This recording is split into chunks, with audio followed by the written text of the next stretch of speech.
അസ്സലാമു അലൈക്കും പ്രിയപ്പെട്ടവരെ, ഇന്ന് നമ്മൾ നമ്മുടെ താഴേക്കോട് ജുമാ മസ്ജിദ് പുനർനിർമ്മാണം കഴിഞ്ഞ് 3-ാം തീയതി അതിൻ്റെ ഔപചാരികമായ ഉദ്ഘാടന കർമ്മം നിർവഹിക്കുകയാണ്.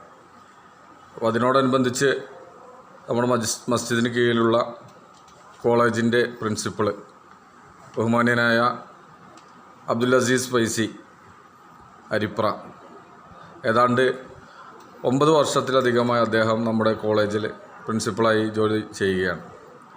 150ഓളം വരുന്ന വിദ്യാർത്ഥികൾക്ക് നേതൃത്വം നൽകി അവരുടെ പഠന കാര്യങ്ങളിലൊക്കെ കൃത്യമായി നേതൃപരമായ പങ്കുവഹിച്ചുകൊണ്ട് കോളേജിൻ്റെ അഭിമാനമായി ഞങ്ങളുടെ നാട്ടുകാരുടെ ഒരു പ്രിയപ്പെട്ട ഉസ്താദായി നിലകൊള്ളുന്ന പ്രിയപ്പെട്ട അബ്ദുൽ അസീസ് ഫൈസി, അദ്ദേഹത്തിൻ്റെ അനുഭവങ്ങളും നമ്മുടെ പള്ളിയുമായി ബന്ധപ്പെട്ട കാര്യങ്ങളും കോളേജുമായി ബന്ധപ്പെട്ടൊക്കെ അദ്ദേഹം വിശദീകരിക്കുമെന്ന് അദ്ദേഹത്തെ ആദരപൂർവ്വം ക്ഷണിക്കുകയാണ്. അസ്സലാമു അലൈക്കും വറഹ്മത്തുള്ളാഹി വബറകാതുഹു.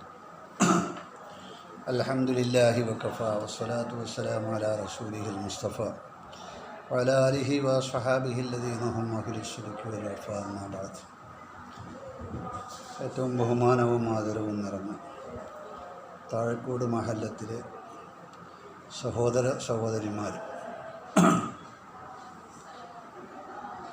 നമ്മുടെ താഴേക്കോട് മഹല്ല് ജുമാ മസ്ജിദ് പുനർനിർമ്മാണം കഴിഞ്ഞ് അതിൻ്റെ ഉദ്ഘാടനത്തിനോടനുബന്ധിച്ചുകൊണ്ട് തകൃതിയായ പണി നടന്നുകൊണ്ടിരിക്കുകയാണ്. അതുമായി ബന്ധപ്പെട്ടുകൊണ്ടുള്ള കാര്യങ്ങളാണ് സംസാരിക്കേണ്ടത്. ഏകദേശം 9 വർഷം പൂർത്തിയായി 10ാമത്തെ വർഷത്തിലേക്ക് പ്രവേശിക്കുകയാണ്. ഈ മഹല്ലത്തിൽ ഞാൻ ദീനി ഖിദ്മത്ത് ആരംഭിച്ചിട്ട് പട്ടിക്കാട് ജാമിയ നൂരിയ അറബിക് കോളേജിൻ്റെ കീഴിൽ മതഭൗതിക സമന്വയ വിദ്യാഭ്യാസത്തിന് തുടക്കം കുറിച്ചിട്ട് 14 വർഷത്തോളമായി. 2010 ജാമിയ നൂരിയ അറബിക് കോളേജിൻ്റെ കമ്മിറ്റി സമന്വയ വിദ്യാഭ്യാസത്തിന് അംഗീകാരം നൽകി ഏതാനും കോളേജുകളെ ജാമിയ നൂരിയ അറബിക് കോളേജുമായി അഫിലിയേറ്റ് ചെയ്തുകൊണ്ട് സജീവമായ പ്രവർത്തന രംഗത്തേക്ക് വന്നു. അതിൻ്റെ മുമ്പും സമസ്ത കേരള ജമിയത്തുൽ ഉലമായുടെ കീഴിൽ തന്നെ പല കോളേജുകളും സമന്വയ വിദ്യാഭ്യാസം നടത്തിക്കൊണ്ടിരിക്കുന്നുണ്ട്. നേരത്തെ ഉണ്ടായിരുന്ന ദർസുകൾ മഹാന്മാരായ നമ്മുടെ ഉസ്താദുമാരൊക്കെ മദ്രസ പഠനം കഴിഞ്ഞിട്ടോ അല്ലെങ്കിൽ മദ്രസ പഠനത്തിനിടയിലോ ദർസിൽ വിദ്യാർത്ഥികൾ വന്ന് ചേരുകയും മുത്തഫർരിദ് മുതൽ ഫിഖ്ഹി ഗ്രന്ഥങ്ങളും അതേപോലെ തന്നെ നഹ്വിൻ്റെ വിഷയത്തിലെ മീസാൻ മുതൽ ഉള്ള കിതാബുകളും പള്ളി ദർസുകളിൽ വെച്ച് ഓതിപ്പടിച്ചുകൊണ്ട് വലിയ പാണ്ഡിത്യത്തിൻ്റെ ഉയരങ്ങളിലേക്ക് കയറുന്ന ഒരവസ്ഥയായിരുന്നു ഉണ്ടായത്.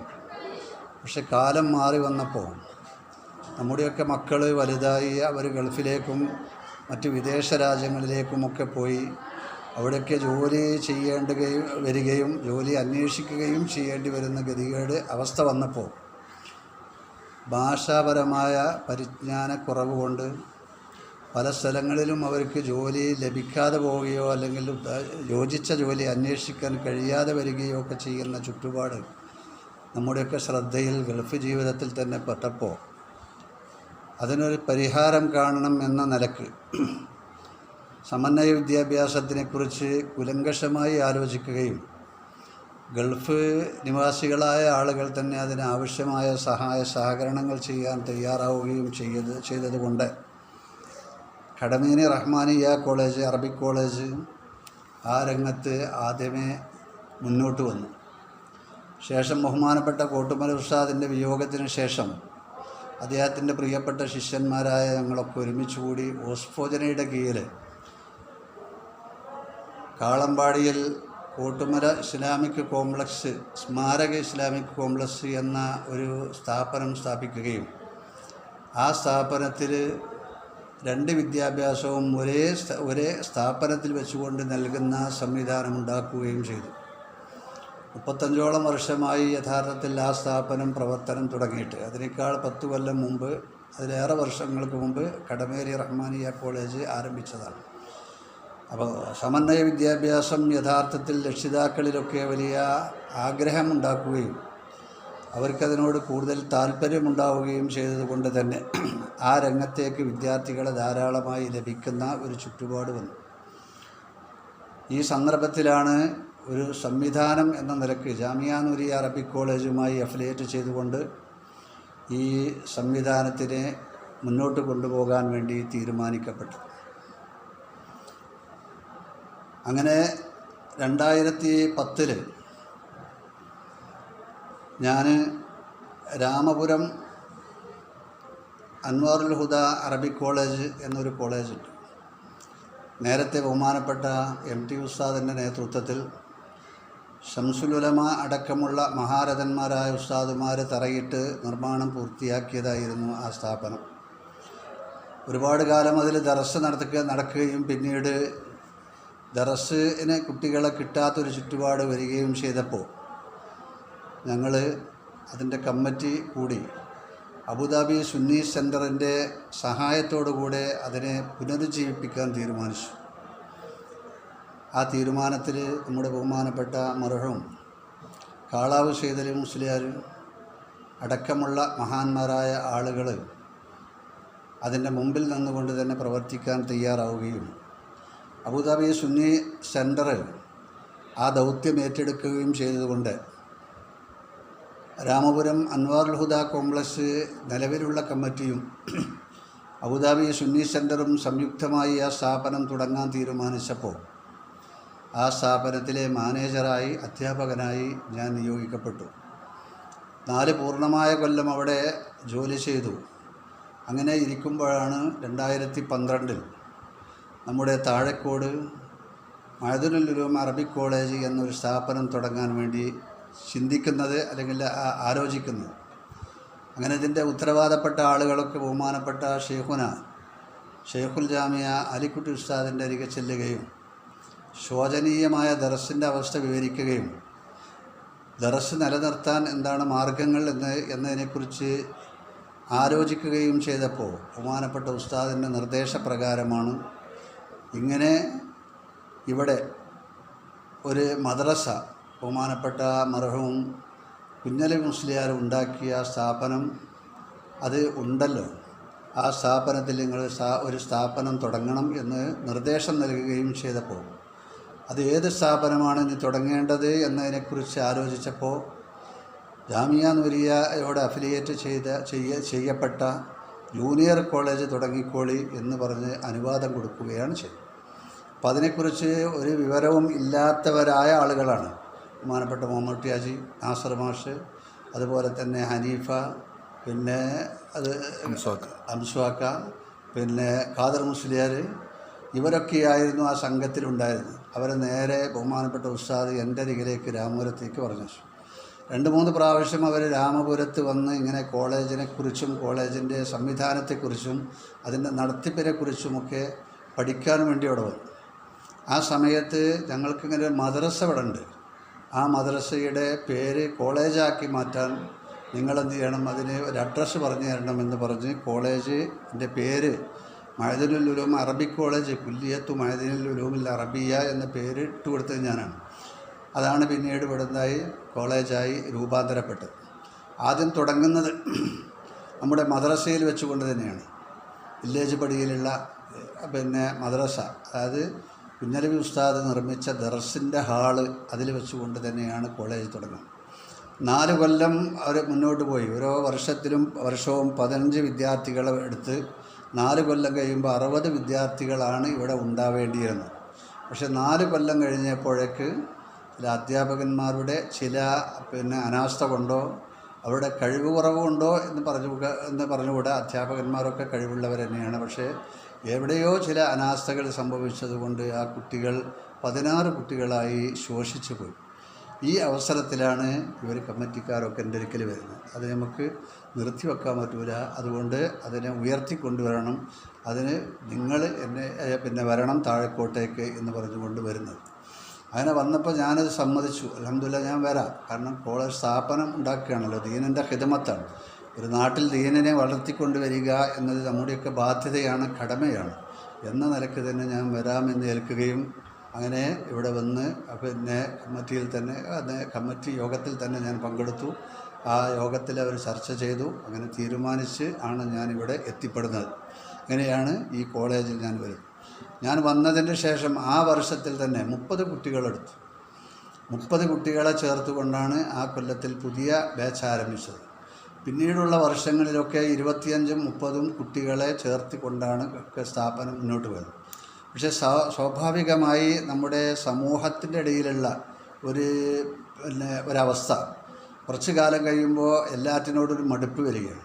വിദ്യാർത്ഥികൾക്ക് ഒരു സ്ഥലത്ത് തന്നെ നിന്ന് പഠിക്കുന്നതിനെക്കുറിച്ച് അവർക്കൊരു മടുപ്പ് വരികയും പല കാരണങ്ങളും പറഞ്ഞുകൊണ്ട് വിദ്യാർത്ഥികൾ പലരും കൊഴിഞ്ഞു പോവുകയും ചെയ്തതുകൊണ്ടാണ് ഇപ്പോൾ ഈ 9 വർഷമായപ്പോൾ 150 വിദ്യാർത്ഥികൾ അല്ലെങ്കിൽ 148 49 വിദ്യാർത്ഥികളിൽ ഒതുങ്ങിയത്. ഇല്ലെങ്കിൽ വലിയ ഒരു സ്ഥാപനമായി നമ്മുടെ സ്ഥാപനം മാറുമായിരുന്നു. പിന്നെ ഓരോ വർഷവും 30 വിദ്യാർത്ഥികളെ 25 വിദ്യാർത്ഥികൾ എടുക്കുമ്പോൾ വലിയൊരു സംഖ്യം ആളുകളുണ്ടാവും. ഞാനെപ്പോഴും പറയാറുണ്ട്, ഒരു 250 ആളുകളെങ്കിലും ഉള്ള ഒരു സ്ഥാപനമായി നമ്മുടെ സ്ഥാപനം മാറണമെന്ന്. ഇൻഷാ അല്ലാഹ്, അള്ളാഹു അതിന് തൗഫീക്ക് നൽകട്ടെ. അപ്പോൾ ഇങ്ങനെ ഒരു പള്ളിയൊക്കെ വിപുലീകരിച്ചുകൊണ്ട് വലിയ സംവിധാനത്തോടു കൂടെ വരുമ്പോൾ ആ പള്ളിയിൽ ജമാഅത്ത് നിസ്കാരത്തിന് 5 നേരം പങ്കെടുക്കാനും നമ്മുടെ വിദ്യാർത്ഥികൾ ഉണ്ടാകുമ്പോൾ കാണുന്നവർക്ക് തന്നെ വലിയൊരു ആവേശമാണ്. ഇത്രയും മുത്താലിമീങ്ങളുള്ള ഒരു സ്ഥാപനം നമ്മുടെ നാട്ടിലുണ്ടാവുക, അതിനെ നമ്മൾ ഒരു ബുദ്ധിമുട്ടുമില്ലാതെ മുന്നോട്ട് കൊണ്ടുപോവുക എന്നത് തന്നെ വലിയ ഒരു ആശ്ചര്യമുള്ളൊരു കാര്യമാണ്. അതുകൊണ്ട് തന്നെ അല്ലാഹു സുബ്ഹാനഹു വ തആല അതിനെ സഹായിക്കുന്ന എല്ലാവർക്കെയും ദുനിയാവിലും ആഖിറത്തിലും സഹായിക്കട്ടെ എന്ന് ആത്മാർത്ഥമായി ദുആ ചെയ്യുക. അപ്പോൾ അതുപോലെ അങ്ങനെ ഈ നമ്മുടെ സ്ഥാപനം അൽഹംദുലില്ലാ മുന്നോട്ട് പോവുകയാണ്. ഇതിൻ്റെ ഇടയിലായി ഏകദേശം 3 ബാച്ചിൻ്റെ ആളുകൾ ജാമിയയിലേക്ക് ഇവിടുന്ന് പോയി. കുറഞ്ഞ കുട്ടികളാണെങ്കിലും 25-30 കുട്ടികളൊന്നുമില്ല. അപ്പോൾ മൊത്തം 3 പ്രാവശ്യമായി ഇവിടെ നിന്ന് പോയ കുട്ടികൾ 25-26 കുട്ടികളുണ്ട്. അവർ ജാമിയ പിന്നെ സനത് വാങ്ങി, ഫൈദി ബിരുദം വാങ്ങി, അതുപോലെ തന്നെ ഡിഗ്രി അവർ വാങ്ങി, PG പഠിച്ചു, PG പിന്നെ എഴുതി. എല്ലാ നിലക്കും ഭൗതികമായും പിന്നെ അതേപോലെ തന്നെ മതപരമായും ഉയർന്ന നിലവാരത്തിൽ തന്നെയാണുള്ളത്. കഴിഞ്ഞ പ്രാവശ്യത്തിൽ അവർക്ക് സനത് കൊടുക്കാൻ വേണ്ടിയുള്ള ചർച്ചയിൽ കമ്മിറ്റിയുമായിട്ട് ചർച്ച ചെയ്തപ്പോൾ അവരുടെ സനദിന് എന്താണ് പേരിടേണ്ടത് എന്നതിനെക്കുറിച്ച് ചർച്ച ചെയ്തു. മാസങ്ങളോളം നീണ്ടു നിന്ന ചർച്ചയ്ക്ക് ശേഷം ബഹുമാനപ്പെട്ട KK ഉസ്താദ് പറഞ്ഞു, നിങ്ങളൊരു പേരാണ് കണ്ടാൽ മതി, ആ പേര് ഞങ്ങളൊക്കെ അംഗീകരിച്ചോളാം എന്ന് പറഞ്ഞു. അങ്ങനെ ഈ സ്ഥാപനവുമായി ബന്ധപ്പെട്ടുകൊണ്ട് തന്നെ ഒരു പേര് നിലനിൽക്കണമെന്ന് ആഗ്രഹം ഉണ്ടായതുകൊണ്ട് മഅദിനുൽ ഉലൂം ഇൽമിൻ്റെ ഉറവിടം എന്നാണല്ലോ അതിൻ്റെ മായന. അപ്പോൾ ഉലൂമി എന്നതിലേക്ക് ചേർത്തിയിട്ട് അലീമി എന്ന പേര്, വിവരമുള്ളവർ എന്ന അർത്ഥത്തിലുള്ള പേരാണ് ഞാൻ ഇത് സെലക്ട് ചെയ്തത്. ആ പേര് കമ്മിറ്റി അംഗീകരിക്കുകയും ആ പേരിൽ തന്നെ ഈ ഇവിടെ നിന്ന് പോയ കുട്ടികൾക്കൊക്കെ സനത് നൽകുകയും ചെയ്തിട്ടുണ്ട്. ഇപ്പോൾ ഈ പ്രാവശ്യം അൽഹംദുലില്ലാ റമദാൻ മാസത്തോടുകൂടെ 11 വിദ്യാർത്ഥികൾ നമ്മുടെ വിദ്യാർത്ഥികളായി ജാമിയയിൽ പഠിക്കുന്നവരുണ്ട്. ഇൻഷാ അല്ലാഹ് അടുത്ത ഈ വർഷത്തിൽ തന്നെ നമ്മുടെ പള്ളി ഉദ്ഘാടനമൊക്കെ കഴിഞ്ഞ് വേനൽ വരുമ്പോൾ അവർക്ക് കൂടി സനത് കൊടുക്കുന്ന ഒരു സംവിധാനം നമുക്ക് ഉണ്ടാക്കണം. അങ്ങനെ പരിപാടി ഇൻഷാ അല്ലാഹ് ഉണ്ടാക്കണം. അല്ലാഹു അതിന് തൗഫീക്ക് ചെയ്യട്ടെ. അപ്പം അങ്ങനെ നമ്മുടെ ഈ സ്ഥാപനത്തിന് യഥാർത്ഥത്തിൽ മുന്നോട്ട് കൊണ്ടുപോകാൻ ഈ നാട്ടിലുള്ള ചെറുപ്പക്കാരും വയസ്സന്മാരും യുവാക്കളും എല്ലാവരും തയ്യാറായി മുന്നോട്ട് വരികയാണെങ്കിൽ നമുക്കൊരു വലിയ ഒരു മിനി ജാമിയ നൂരിയാക്കി നമ്മുടെ സ്ഥാപനത്തിന് മാറ്റാൻ കഴിയും. നമുക്കൊരു പാരമ്പര്യമുണ്ട്. ബഹുമാനപ്പെട്ട കുഞ്ഞലി ഉസ്താദ് നമ്മളെപ്പോഴും പറയാറുള്ളത് മൂപ്പരെക്കുറിച്ചാണല്ലോ. അദ്ദേഹത്തിൻ്റെ കറാമത്തുകളെക്കുറിച്ചും അദ്ദേഹത്തിൻ്റെ ദീനി സേവനങ്ങളെക്കുറിച്ചുമൊക്കെയാണ് പറയാറുള്ളത്. അതുകൊണ്ട് തന്നെ അഭിമാനത്തോടുകൂടെ നമുക്ക് പറയാൻ കഴിയും, ജാമിയ നൂരിയ അറബിക് കോളേജ് 1962 ഉദ്ഘാടനം ചെയ്യുമ്പോൾ ബഹുമാനപ്പെട്ട സയ്യിദ് അബ്ദുറഹ്മാൻ ബാഫക്കി തങ്ങൾ നമ്മുടെ കുഞ്ഞലി ഉസ്താദിനെയാണ് അവിടുത്തെ പ്രഥമ മുദ്ദരിസായി വിളിച്ചു കൊണ്ടുപോയത്.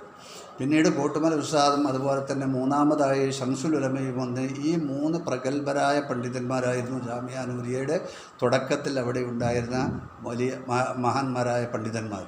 അവരുടെ നേതൃത്വത്തിലാണ് ജാമിയ തഴച്ചു വളർന്നത്. അതേപോലെ തന്നെ അൽഹംദുലില്ലാ ആ കുഞ്ഞലി ഉസ്താദിൻ്റെ കറാമത്ത് ഇവിടെ നിലനിൽക്കുന്നുണ്ട്. ഇത് ഈ സ്ഥാപനങ്ങൾക്ക് ഉയർന്നു വന്നതും അങ്ങനെ തന്നെയാണ്. ഞാൻ 3 കൊല്ലം കഴിഞ്ഞപ്പോൾ നമ്മുടെ മദ്രസയിൽ സ്ഥലമില്ലാതെയായി. 100ഓളം കുട്ടികളായപ്പോൾ മദ്രസയിൽ താമസിക്കാനും അവിടെ ക്ലാസ് നടത്താനും സ്ഥലമില്ലാതെയായപ്പോൾ അപ്പോഴാണ് നമ്മുടെ ഈ കോംപ്ലക്സിൻ്റെ പണി പൂർത്തിയായി അതിൻ്റെ ഉദ്ഘാടനം ചെയ്യപ്പെടുന്നത്. ആ സമയത്ത് ഇതിൻ്റെ അടിഭാഗം ഫ്രീ ആയിട്ട് കിടക്കുകയാണ്. വെറും ഫില്ലറിൽ പൊക്കിയിട്ട് മോൾ ഭാഗത്തേക്ക് കോംപ്ലക്സിൻ്റെ റൂമുകൾ ഉണ്ടാക്കി കച്ചവടക്കാർക്ക് വാടക കൊടുക്കാനായിട്ടിരിക്കുകയാണ്. അപ്പോൾ ഇതിങ്ങനെ ഒഴിഞ്ഞു കിടക്കുമ്പോൾ ഞാൻ ബഹുമാനപ്പെട്ട ഹംസാക്കാനോടും അതുപോലെ ബന്ധപ്പെട്ട ആളുകളോടും പറഞ്ഞു, ഇത് നമുക്ക് കോളേജാക്കി ഉണ്ടാക്കിയാലോ. അപ്പോൾ ഹംസാക്ക പറഞ്ഞു അത് അവിടെ കോളേജാക്കാൻ പറ്റുമോ. അപ്പോൾ എന്താ കാരണം, എന്താണ് പറ്റായി എന്ന് ചോദിച്ചപ്പോൾ ഖബറല്ലേ എൻ്റെ അടിയിലെന്ന്. അപ്പോൾ അതിൻ്റെ മുകളിൽ പീടി ഉണ്ടാക്കിയപ്പോൾ നിങ്ങൾക്ക് പറ്റുമോ എന്ന് ചോദിച്ചു. അങ്ങനെ തന്നെയാണ് ചോദിച്ചത്. അത് പറ്റുമോ എന്ന് ചോദിച്ചു. അത് പിന്നെ അബ്ദു മുസ്ലിയാരൊക്കെ സമ്മതിച്ചിട്ടാണ് അറിഞ്ഞത്. ആ അബ്ദു മുസ്ലിയാർ അവിടെ പീടി ഉണ്ടാക്കാൻ സമ്മതിച്ചെങ്കിൽ ഇവിടെ കോളേജ് ഉണ്ടാക്കാൻ നമുക്ക് സമ്മതിക്കാം. അതേപോലെ തന്നെ സ്ലാബ് ഇട്ടിട്ട് ഖബറിന് കുഴപ്പം വരാതെ കേടുവരാത്ത നിലക്ക് കമ്പിയിട്ട് സ്ലാബ് ഇട്ടിട്ട് എന്തെങ്കിലും വാർക്കണം. അന്ന് വാർത്തിട്ട് നമുക്ക് എന്ത് ചെയ്യുക, ഇവിടെ കോളേജാക്കാമെന്ന് പറഞ്ഞു. അത് സമ്മതിച്ചു. അങ്ങനെയാണ് നമ്മുടെ ഈ കോളേജിൻ്റെ അടിഭാഗം ഖബറിൻ്റെ മുകളിലല്ല, ഖബറ് ശരിക്കും അതാണ്, ഖബറുമായൊരു ബന്ധമില്ലാതെ കമ്പിട്ട് വാർത്തിരിക്കുകയാണ്. അങ്ങനെയാണ് ഈ കോളേജ് ബിൽഡിംഗ് ഇവിടെ ഉണ്ടാക്കപ്പെട്ടത്. അൽഹംദുലില്ലാഹ് ഇപ്പോൾ കോളേജിൻ്റെ പിന്നെ മുഴുവൻ പണിയും പൂർത്തിയായി എന്ന് പറയാൻ പറ്റില്ല. 8 ക്ലാസ് റൂമുകൾ വേണം. 8 ക്ലാസ് റൂം വേണം. അതേപോലെ തന്നെ കമ്പ്യൂട്ടർ ലാബ് വേണം. പിന്നെ അതുപോലെ തന്നെ ലൈബ്രറി വേണം. അതുപോലെ പിന്നെ പള്ളി കോളേജിൻ്റെ ഓഫീസ് റൂം വേണം. അതുപോലെ തന്നെ സ്റ്റാഫ് റൂം വേണം. ഇപ്പോൾ യഥാർത്ഥത്തിൽ സ്റ്റാഫ് റൂം എല്ലാ ഉസ്താദന്മാരും കൂടി ഒരു റൂമിലാണുള്ളത്. അവർക്ക് സ്വന്തമായിട്ടെന്നില്ല റൂമുകളില്ല. റൂമുകൾ ഇനിയും ഒരുപാട് വലുതാകാനുണ്ട്, ഉണ്ടാവാനുണ്ട്. എല്ലാം പൂർത്തിയായിട്ടില്ല എന്ന് ഞാൻ എൻ്റെ ശ്രദ്ധയിൽ പെടുത്തുകയാണ്. അപ്പോൾ അത് പൂർത്തിയാക്കണം ഇൻഷാ അല്ലാഹ്. അള്ളാഹു അതിന് തൗഫീക്ക് നൽകട്ടെ. അപ്പോൾ ഈ കാര്യങ്ങളൊക്കെയാണ് നമ്മുടെ സ്ഥാപനവുമായി ബന്ധപ്പെട്ടുകൊണ്ട് പറയാനുള്ളത്. ഈ സമയത്ത് തന്നെ ആൾ പിന്നെ മദ്രസയിൽ കോളേജ് നടക്കുന്ന സമയത്ത് തന്നെ ജുമാക്കൊക്കെ കുട്ടികൾ ഇങ്ങോട്ടാണ് വരിക. ജമാഅത്ത് മാത്രം അവിടെ നടത്തും, ജുമാ ഇവിടെയാണ് നടത്താറ്. അപ്പോൾ ഈ സ്ഥലപരിമിതി മനസ്സിലാക്കിക്കൊണ്ട് തന്നെ പലപ്പോഴും ഉത്തരവാദിത്തപ്പെട്ട ആളുകളോട് പറയാറുണ്ടായിരുന്നു, നമ്മളെ പള്ളി ഒന്ന് വിപുലീകരിക്കണം, പള്ളി ഒന്ന് പുതുക്കി പണിയണം എന്ന് ഞാൻ എപ്പോഴും പറയാറുണ്ടായിരുന്നു. അപ്പോൾ ഇൻഷാ അല്ലാഹ് നമ്മളെ മനസ്സിലുണ്ട്, എങ്ങനെയാണ് എന്താ ചെയ്യാമെന്നറിയില്ല എന്ന നിലയ്ക്ക് ഇങ്ങനെ ഇതാണ് ആശങ്കയിൽ നിൽക്കുകയായിരുന്നു ഉണ്ടായിരുന്നു. ഏതായാലും അൽഹംദുലില്ലാഹ് നേരത്തെ ഇന്നലെ ഖാദർ മുസ്ലിയാർ പറഞ്ഞതുപോലെ വിശദമായ യോഗങ്ങൾക്കും വിശാലമായ ചർച്ചകൾക്കും ശേഷം അൽഹംദുലില്ലാഹ് നമ്മുടെ പള്ളി മുഴുവൻ പൊളിച്ചുകൊണ്ട്, തറ മുതൽ പൊളിച്ചുകൊണ്ട് പുതിയ ഒരു പള്ളി നിർമ്മിക്കാനാണ് നമുക്ക് സാധിച്ചത്. അള്ളാഹു നിലനിർത്തി തരട്ടെ ഖിയാമത്ത് നാൾ വരെ. അപ്പോൾ അതുകൊണ്ട് തന്നെ നമ്മളുടെ ഒരു കൊല്ലം മാത്രമാണ് ജമാഅത്ത് നിസ്കാരം നമ്മുടെ പള്ളിയിൽ മുടങ്ങിയത്. നമ്മുടെ ക്യാൻറ്റീൻ ഇവിടെ ഉണ്ടായതുകൊണ്ട്, സൗകര്യമുണ്ടായതുകൊണ്ട് ക്യാൻറ്റീനിൽ വെച്ചുകൊണ്ടായിരുന്നു നമ്മൾ ജുമാ നടത്തിയിരുന്നത്. ഈ പള്ളി പൊളിച്ചതിൻ്റെ ബാക്കി സാധനങ്ങളൊക്കെ കൊണ്ടുപോയിട്ട് അവിടെ നമ്മളൊരു ഹാളുണ്ടാക്കി. അതും ജമാഅത്ത് പോലുള്ള കാര്യങ്ങൾ മുടങ്ങാതിരിക്കാൻ വേണ്ടിയായിരുന്നു പെട്ടെന്ന് വളരെ ധൃതി കൂടിക്കൊണ്ട് ആ കാര്യമുണ്ടാക്കിയത്. അത് അൽഹംദുലില്ലാഹ് ഇപ്പോൾ നമ്മുടെ വിദ്യാർത്ഥികളുടെ പിന്നെ പല കാര്യങ്ങൾക്കും വേണ്ടി അവരുടെ ക്ലാസ്സുകൾക്കും അതുപോലെ തന്നെ മറ്റുള്ള കാര്യങ്ങൾക്കും വഴലിനൊക്കെ അത് ഉപയോഗപ്പെടുത്തുന്നുണ്ട്. ഇതൊക്കെ ഇപ്പോൾ ഉപയോഗപ്പെടുത്തിക്കൊണ്ടിരിക്കുന്നുണ്ട്. എന്നാലും ഏതാണ് നമുക്ക് സ്ഥല പരിമിതിയുണ്ട്. ആ പരിമിതി ഇൻഷാ അല്ലാഹ് നമുക്ക് ഈ ചെറുപ്പക്കാരായ ആളുകളൊക്കെ സജീവമായി രംഗത്ത് വന്ന് നമ്മുടെ നേതാക്കന്മാർ, വലിയ കാരണവന്മാരെ മുന്നിൽ നിർത്തി അവരുടെ ആശീർവാദത്തോടു കൂടി നമുക്കത് വളർത്തിക്കൊണ്ടുവന്നിട്ട് ഇൻഷാ അല്ലാഹ് നമ്മുടെ ഒരു ജാമ്യ, ഒരു മിനി ജാമ്യയായിട്ട് നമുക്കത് മാറ്റണം. ഇവിടുന്ന് നമുക്കൊരു വർഷത്തിൽ ഒരു 50 കുട്ടികളെങ്കിലും എന്ത് ചെയ്യണം, കോളേജിലേക്ക് പറഞ്ഞേക്കാൻ കഴിയണം. ഇപ്പോൾ 6000-ൽ ചില്ലാനം വരുന്ന വിദ്യാർത്ഥികൾ നമ്മുടെ ഈ സംവിധാനത്തിൻ്റെ കീഴിൽ ജൂനിയർ കോളേജുകളിൽ പഠിക്കുന്നുണ്ട്. ആ പഠിക്കുന്ന കൂട്ടത്തിൽ 150 കുട്ടികളാണ് നമ്മളതുള്ളത്. പക്ഷേ ബാക്കിയുള്ളതൊക്കെ ഏതാണ്, മറ്റു സ്ഥലങ്ങളിലുള്ളതാണ്.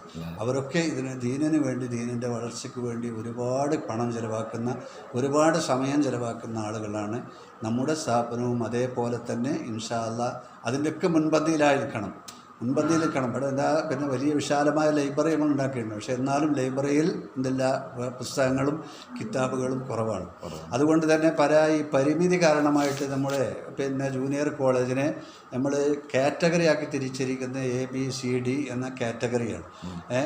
എ പ്ലസ് ഈ 3 കാറ്റഗറിയായി തിരിച്ച് A+, B+, C+, അങ്ങനെ കാറ്റഗറിയിലാണ്. നേരത്തെ നമ്മൾ കാറ്റഗറിയിലാണ് ഉണ്ടായിരുന്നത്. പക്ഷേ ചില പരിമിതികൾ കാരണം കഴിഞ്ഞ പ്രാവശ്യം തഫ്തീഷിന് വരുന്ന സമയത്ത് ഇവിടെ ചില കുറവുകൾ അവർ രേഖപ്പെടുത്തിയത് കൊണ്ട് നമ്മൾ A+ കിട്ടേണ്ടത് എന്തായി C+ ആയി മാറിയിരിക്കുകയാണ്, കീപ്പെട്ട് വന്നിരിക്കുകയാണ്. അപ്പോൾ കീപ്പെട്ട് വന്നത് ഇൻഷാ അല്ലാഹ് നമുക്ക് മേലോട്ട് ഉയർത്തിയിട്ട് നമ്മുടെ സ്ഥാപനത്തിനെ ഉയരത്തിലേക്ക് എത്തിക്കണം. ഇതിന് അല്ലാഹു തൗഫീഖ് ചെയ്യട്ടെ. പള്ളി വിപുലമായ പള്ളിയാണ്, ഒരുപാട് ആളുകൾ ഇതിനെ സഹായിച്ചിട്ടുണ്ട്. കഴിഞ്ഞ റമദാനിലും അതിൻ്റെ മുമ്പത്തെ റമദാനിലുമൊക്കെ ധാരാളമായി സംഭാവനകളും ഒക്കെ ശേഖരിച്ച് ഒരുപാട് അധ്വാനിച്ച് ഇതിൻ്റെ പ്രവർത്തകന്മാർ അധ്വാനിച്ച് വിശാലമായ നല്ല മനോഹരമായ ഒരു പള്ളിയാണ് ഉണ്ടായത്. പള്ളി എന്ന് വേണമെങ്കിൽ ഇബാദത്ത് കൊണ്ട് ധന്യമാക്കണം, അതാണ് വേണ്ടത്. ജമാഅത്ത് നിസ്കാരങ്ങൾ, അതുപോലെ തന്നെ ദർസ്. പള്ളിയുടെ ഏറ്റവും പ്രധാനപ്പെട്ട കാര്യം ദർസ് തന്നെയാണ്. മദീന പള്ളിയിൽ ഇന്നും ദർസ് നടക്കുന്നുണ്ട്. ഇഷാമാരിബിൻ്റെ ഇടയിലൊക്കെ ചെന്ന് നോക്കിയാൽ അവിടെ ആയിരക്കണക്കായ വിദ്യാർത്ഥികൾ, ചെറിയ ചെറിയ പിഞ്ചുമക്കൾ, അലിഫ് മുതൽ പഠിക്കുന്ന വലിയ വലിയ കൂട്ടങ്ങളെ കാണാൻ കഴിയും. ആയിരക്കണക്കിന് വിദ്യാർത്ഥികളാണ് അവിടെ ആ ദർസിലൊക്കെ പങ്കെടുക്കുന്നത്. ആ പള്ളിയിൽ നിന്ന് തന്നെയാണിത് ഈ ഇൽമുകളൊക്കെ നമ്മുടെയൊക്കെ നാടുകളിലേക്ക് എത്തിപ്പെട്ടത്. ഹറമിലൊക്കെ, മസ്ജിദുൽ ഹറാമിലും മസ്ജിദുൽ നബവിയിലുമൊക്കെ ഈ സംവിധാനം നിലനിൽക്കുന്നുണ്ട്. അവിടെ നിന്ന് എത്തിപ്പെട്ടതാണ് നമ്മുടെ നാട്ടിലേക്കുള്ളത്. അതിവിടെ നിലനിർത്തണം, എന്നാലേ നമ്മുടെ ദീന് നിലനിൽക്കൂ. വളർന്നു വരുന്ന മക്കൾക്ക് ദീനി ബോധമുണ്ടാവുകയുള്ളൂ. അത് നിലനിർത്താൻ നമുക്ക് അല്ലാഹു തൗഫീക്ക് നൽകട്ടെ എന്ന് ആത്മാർത്ഥമായി ദുആ ചെയ്തുകൊണ്ട് ഇതിനുവേണ്ടി പ്രവർത്തിച്ച എല്ലാ ആളുകൾക്കും അല്ലാഹു ഖൈറും ബറക്കത്തും റാഹത്തും സലാമത്തും നൽകട്ടെ എന്ന് ദുആ ചെയ്തുകൊണ്ട് അവസാനിപ്പിക്കുന്നു. സാറിനോട് ഇപ്പോൾ നമ്മൾ പിന്നെ ഇതിലിപ്പോൾ എത്രാം ക്ലാസ് മുതലാണ് ഇപ്പോൾ ഈ അഡ്മിഷൻ? സ്കൂൾ 7ാം ക്ലാസ് കഴിഞ്ഞ കുട്ടികളെ ആണ് ഇവിടെ ചേർക്കുക. മദ്രസ 6ാം ക്ലാസ് കഴിഞ്ഞാൽ മതി. നിങ്ങൾ പറയുന്നുണ്ടെങ്കിലും 6ാം ക്ലാസ് കഴിഞ്ഞാൽ അറബി വായിക്കാനും അറബി അക്ഷരങ്ങളും തിരിയുന്ന ഒരു അവസ്ഥയിലേക്കെത്തും. പിന്നെ ബാക്കിയുള്ളത് നമ്മൾ ഇവിടുന്ന് എന്തെങ്കിലും ചെയ്യുമല്ലോ. സ്കൂൾ എന്ന് പറയുന്നതാണ് ഗവൺമെൻറ് സംവിധാനമായതുകൊണ്ട് 7ാം ക്ലാസ് കഴിഞ്ഞ കുട്ടികളെ 8ാം ക്ലാസ്സിലേക്ക് നമ്മൾക്ക് അഡ്മിഷൻ ചെയ്യാൻ കഴിയുള്ളൂ. അപ്പോൾ 8, 9, 10 3 ക്ലാസ്സുകൾ, 3 വർഷത്തേക്ക്. അത് 3 വർഷം. അത് കഴിഞ്ഞിട്ട് പിന്നെ +1, +2, പിന്നെ അത് വേറെയുണ്ട്. അത് കഴിഞ്ഞിട്ട് ഡിഗ്രി 3 കൊല്ലം, അതുകൂടി കഴിഞ്ഞിട്ടാണ് നമ്മൾ ജാമ്യയിലേക്ക് കുട്ടികളെ പറഞ്ഞത്. അപ്പോൾ ഇത് കൂട്ടത്തിൽ 8 വർഷത്തോളം 8 വർഷം ഇവിടെ പഠനം. 8 വർഷത്തെ പഠനം. അതെ. ഇത് ചോദിച്ചപ്പോൾ പറയാണ്, ഈ 8 വർഷത്തെ പഠനത്തിൽ നമ്മൾ ഒരു ഫിൽസ് പോലും ഒരു കുട്ടിയിൽ നിന്നത് അതിൻ്റെ പേരിൽ വാങ്ങൂല, ചോദിക്കണില്ല, പറയണില്ല, തരണമെന്ന് പറയണില്ല. പക്ഷെ നമ്മളെന്ത് ചെയ്യണം, ഇവിടെ നിന്ന് അകാരണമായി പിരിഞ്ഞു പോകുന്ന ആളുകളോട് നമ്മൾ പറയും, ഇത്രയും കാലം അങ്ങനെ ചോറ് വെച്ചതല്ലേ, അതുകൊണ്ട് സ്ഥാപനത്തിന് എന്തെങ്കിലും സംഭാവന ചെയ്യണമെന്ന് പറയും. ഇടയിൽ നിന്ന് പിരിഞ്ഞു പോകും. 8ാമത്തെ കൊല്ലം 8 വർഷം ഇവിടെ കഴിഞ്ഞിട്ട് ജാമ്യയ്ക്ക് പോവുകയാണെങ്കിൽ മാന്യമായ യാത്രയപ്പം സർട്ടിഫിക്കറ്റും ഒക്കെ കൊടുത്തിട്ട് അവർ ജാമ്യയിൽ ഉസ്താദുമാരെ കൊണ്ടുപോയി ഏൽപ്പിക്കും. അതാണ് നമ്മുടെ സംവിധാനം. ഇപ്പം നിലവിലിപ്പോൾ പിന്നെ അധ്യാപകരായിട്ട് എത്ര പേരുണ്ട്? 10 അധ്യാപകന്മാർ. ഞാനടക്കം 10 ആളുകൾ, ഖത്തീബ് അടക്കം 11 ആളുകൾ ഒക്കെ ക്ലാസ് എടുക്കുന്നവരാണ്. 9 പീരീഡ് ഒരു ദിവസം. രാവിലെ 7:30 മണിക്ക് ക്ലാസ് തുടങ്ങിയാൽ 4 മണിക്ക് പിന്നെ അസർക്ക് ബാങ്ക് കൊടുക്കുന്നവരെ പീരീഡുകൾ. അതിനിടയിൽ നിസ്കരിക്കാൻ ളുഹ്ർ നിസ്കാരത്തിനും ഭക്ഷണം കഴിക്കാനും ഉള്ള സമയം മാത്രമേ വഴിവിടും. ബാക്കി സമയങ്ങളൊക്കെ ഇതാണ് പീരീഡുകൾ തന്നെ. ഇവിടെ തന്നെയാണ് സ്കൂളും പഠിപ്പിക്കുന്നത്, മറ്റേ ഭൗതിക മതവും പഠിപ്പിക്കുന്നത്. രണ്ടും ഒരുമിച്ചാണ്. ഒരു ബെഞ്ചിലിരുന്ന് കൊണ്ട് തന്നെയാണ് ഇംഗ്ലീഷും പഠിക്കുന്നത്, ഉറുദു പഠിക്കുന്നത്, അറബി പഠിക്കുന്നത്, ഖുർആൻ പഠിക്കുന്നത്, ഹദീസ് പഠിക്കുന്നത് ഒക്കെ ഒരേ ബെഞ്ചിലിരുന്ന് കൊണ്ട്. ഒക്കെ ഇവിടെ തന്നെ. ഓരോ പീരീഡിനും മാറി മാറി ഉസ്താദുമാർ ക്ലാസ്സിലേക്ക് ചെല്ലും. അവിടെ തന്നെ ഇരിക്കും. അപ്പോൾ മതപഠനത്തോടൊപ്പം തന്നെ ഭൗതിക പഠനം, വിദ്യാഭ്യാസം എന്ന് പറയും, ഒരുമിച്ച് കൊണ്ടുപോകണം. നമ്മളെ കുട്ടികളൊക്കെ വളർന്നു വരുമ്പോൾ ഒരു അറബി വേർഡ് കേട്ടാൽ അതിൻ്റെ ഇംഗ്ലീഷ് വേർഡ് എന്താണെന്ന് എനിക്ക് അറിയണം. ആ ഇംഗ്ലീഷ് പറയുമ്പോൾ അതിൻ്റെ ഉറുദു എന്താണെന്ന് അറിയണം. മലയാളം മാത്രം അറിഞ്ഞാൽ പോരാ, അപ്പോൾ ഹിന്ദി അറിയണം. ഇങ്ങനെ ഈ 4 ഭാഷകൾക്ക് പ്രാധാന്യം നൽകിയിട്ടാണ് നമ്മളെ കോളേജ് സ്ഥാപനങ്ങൾ. അറബി, ഉറുദു, ഹിന്ദി, പിന്നെ ഇംഗ്ലീഷ്. ഈ 4 ഭാഷകളും ഒരേപോലെ ഒന്നൊന്നിന് വ്യത്യാസമില്ലാത്ത നിലക്ക് എല്ലാറ്റിനും അധ്യാപകന്മാരെ വെച്ച് എല്ലാറ്റിനും കൃത്യമായ പീരീഡുകൾ ഉണ്ടാക്കിയിട്ട് ഇതാ ഈ കാണുന്നത് ടൈം ടേബിളാണ് ഫുള്ളായിട്ട്. ഒരു ദിവസം 9 പീരീഡ് ആകുമ്പോൾ 6 ദിവസത്തിൽ എത്ര പീരീഡ് ഉണ്ടാവും? കൂട്ടിയാൽ 10 അധ്യാപകന്മാരും അത്രയും പീരീഡുകൾ നടക്കും. അപ്പോൾ ഉസ്താദ് വളരെ കൃത്യമായി തന്നെ നമ്മുടെ ഈ മഅദിനുൽ ഉലൂം അറബിക് കോളേജുമായി ബന്ധപ്പെട്ട് കൃത്യമായി നമുക്ക് ഒരു പഠനം തന്നെ നമുക്ക് പറഞ്ഞു തന്നു. കാരണം ഇവിടെ നടക്കുന്ന പഠനത്തെക്കുറിച്ചും മറ്റു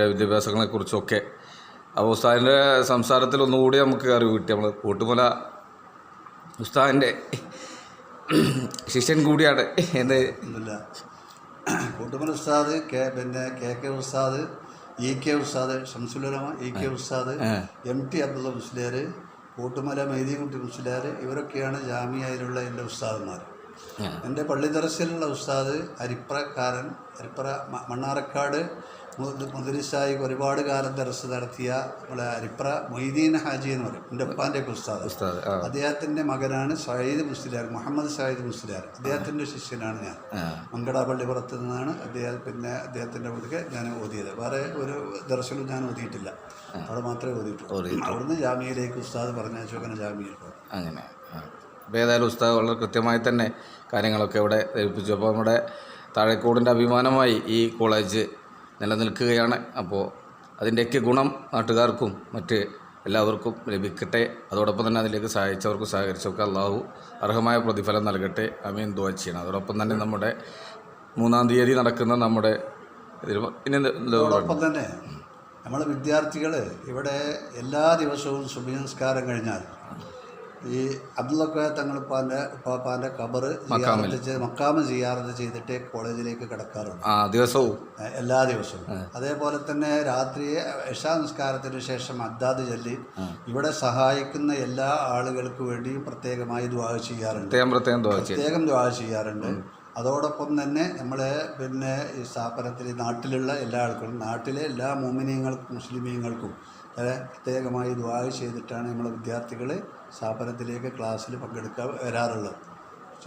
അതോടൊപ്പം തന്നെ ചില വിദ്യാർത്ഥികളൊക്കെ നമ്മുടെ ഈ പണിയിലേക്കും ഇതിലേക്കൊക്കെ സംഭാവന ചെയ്തിട്ടുണ്ട് എന്നൊക്കെ വലിയ സംഖ്യ സംഭാവന ചെയ്ത വിദ്യാർത്ഥികളുടെ രക്ഷിതാക്കളൊക്കെ ലക്ഷങ്ങൾ വരെ സംഭാവന നൽകിയ വിദ്യാർത്ഥികളുടെ രക്ഷിതാക്കളൊക്കെ നമ്മുടെ ഇന്ന് പഠിക്കുന്ന വിദ്യാർത്ഥികളുണ്ട്.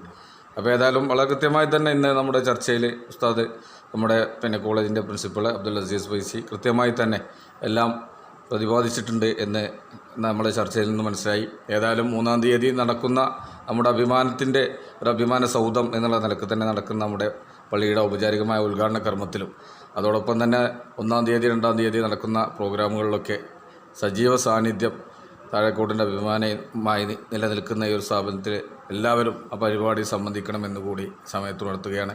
അതിലെ ഉദ്ഘാടന പരിപാടിയിൽ സമുന്നതരായ നേതാക്കൾ പണക്കാട് സെയ്ദ് സ്വാദിഖ് ഷിഹാബ് തങ്ങൾ, സെയ്ദ് ജിഫ്രി മുത്തുക്കോയ തങ്ങളടക്കം നേതൃത്വം പങ്കെടുക്കുന്നു. അതോടൊപ്പം തന്നെ മറ്റ് പ്രൊഫസർ അലിക്കുട്ടി ഉസ്താദ്, അതുപോലെ തന്നെ മറ്റ് കുമ്പുസ്താദ് അടക്കമുള്ള ആളുകൾ, മറ്റ് മത നേതാക്കൾ ഒക്കെ പങ്കെടുക്കുന്ന പ്രോഗ്രാം എല്ലാം, അതുപോലെ തന്നെ അമർ കബീർ ബാക്കയുടെ പ്രഭാഷണം, അങ്ങനെ എല്ലാം നടക്കുന്നുണ്ട്. എല്ലാറ്റിലും നിങ്ങളുടെ പങ്കാളിത്തം ഉണ്ടാവണം. അതോടൊപ്പം തന്നെ ഈ പള്ളിയുമായി ബന്ധപ്പെട്ട് 5-5.5 കോടിയോളം രൂപയുടെ വലിയൊരു ഹ്യൂജ് എമൗണ്ട് വന്നപ്പോൾ കുറഞ്ഞ പൈസ മാത്രമാണ് പുറത്തുനിന്ന് ഇതിന് സ്വരൂപിച്ചിട്ടുള്ളത്. ബാക്കിയുള്ളൊക്കെ മഹലിൽ നിന്ന് നിവാസികളും മറ്റുമൊക്കെ സംഭാവന നൽകി അവർക്കൊക്കെ അള്ളാഹു അർഹമായ പ്രതിഫലം നൽകട്ടെ എന്ന് കൂടി സമയത്ത് പ്രാർത്ഥിച്ചുകൊണ്ട് ഇന്നത്തെ ഈ വീഡിയോയിൽ സംബന്ധിച്ച്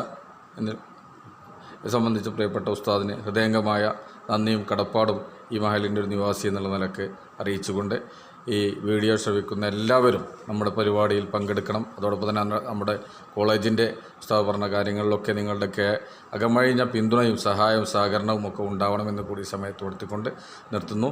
നന്ദി. അസ്സലാമു അലൈക്കും വറഹ്മത്തുള്ളാഹി തആല വബറകാതുഹു.